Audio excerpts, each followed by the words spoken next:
I have a question about the origin of the universe, as you claim it to be God. Because we don't yet know of such a purely physical cause of the universe, is that in itself sufficient reason to assert a divine cause? Well, apparently by purely physical cause you mean some blind force. Now, I admit that because we do not know of such a purely physical cause, we would not be justified in asserting a divine cause. But what if, instead of merely not knowing of a purely physical cause which could produce the universe, we know that no such blind force could do so?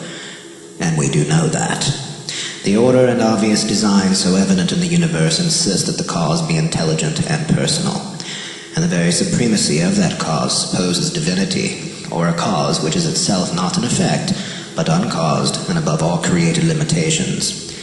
Divinity is but a term reserved for an uncreated being outside and above the created order, and rejoicing in limitless perfections. Well, despite all your arguments, I refuse to believe in a God that we can't understand.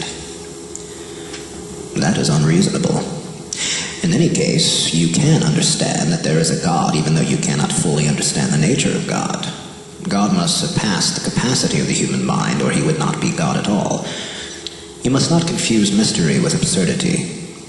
Tell me that blind matter produced the universe, and I admit the absurdity. But mystery is the very opposite of absurdity. The absurd is false, contradictory, incoherent. But mystery is a truth whose immensity surpasses us. When we speak of God, what we say is true as far as it goes, but human ideas will never go far enough to express God completely.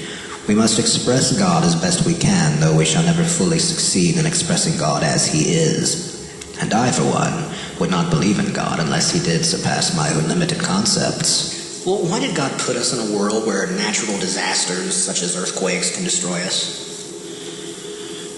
St. Paul replied to this difficulty simply by saying, "Shall the thing formed say to him that formed it, Why hast thou made me thus?" Reason tells us that every created thing, by virtue of being created, must fall short of infinite perfection.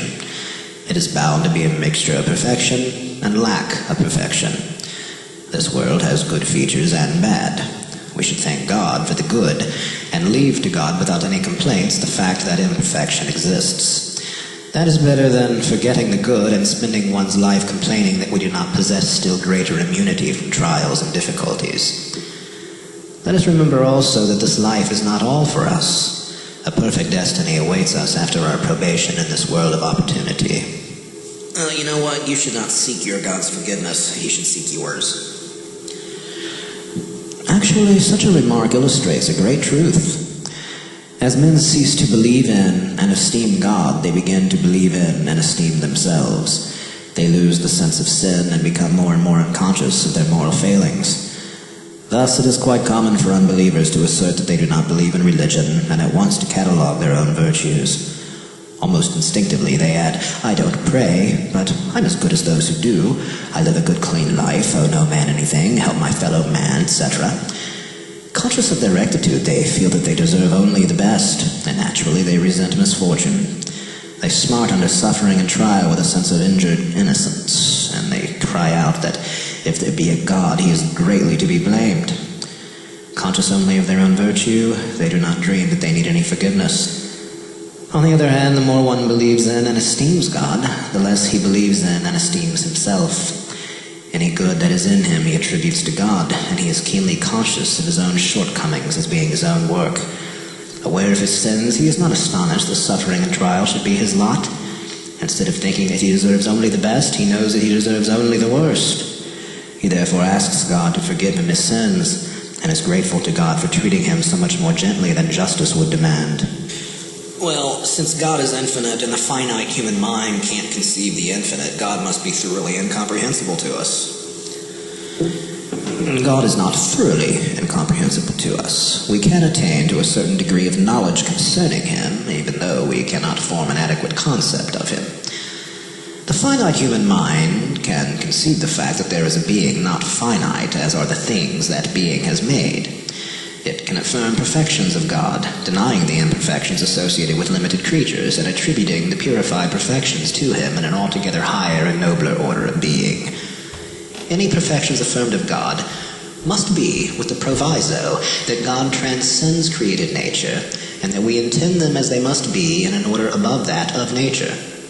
In other words, we intend them as they are in the supernatural order and as known to God himself. Even as an animal can know that a human being has certain knowledge without comprehending the precise quality of that knowledge, so human beings can know that God possesses certain perfections without fully comprehending their precise quality as they are in God. Well, you constantly allude to God as if God were a person. Can God be truly a personal being? God is truly personal. We know that the being and vitality of man is conscious and personal, and that by life, consciousness, and personality, man is higher than inanimate things. Therefore, God, infinitely higher than man in the scale of perfection, is living, conscious, and personal. Okay, so is God a father? And when you call God Father, do you not imply that there's sex in God, that he's masculine? No.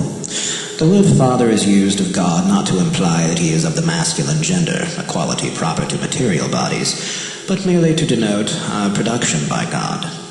And this, not as by some blind mechanical force, but by an intelligent and loving principle of being. The word father is the nearest human expression suitable for the proportionate truth to be declared.